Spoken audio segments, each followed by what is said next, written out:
Kryedemokrati Sali Berisha zhvilloi një takim me banorët e Bilishtit ku premtoi 5 fishim të subvencioneve për fermerët, të cilët janë lënë në hares nga mazhoranca socialiste. Vendimi 100 ditëve të para do të jetë 5 fishimi i çdo subvencioni për ju, për çdo njësi prodhimi, për çdo fidan të mbjellë, për çdo kokë bagti të mashtruar.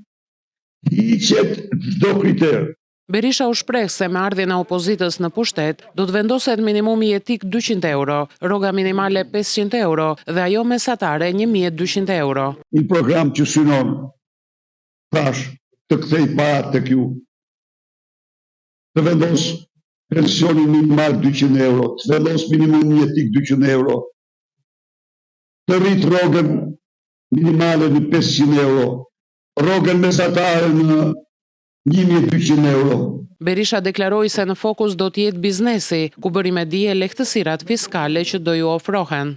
Biznes të vogla do kenë krimen dhe bizneset e tërësi, krimen më të favorshme, në kuptimin që energjia nga bizneset e vogla do blihet me 6 lekë, kundër 18 lekë që blihet sot.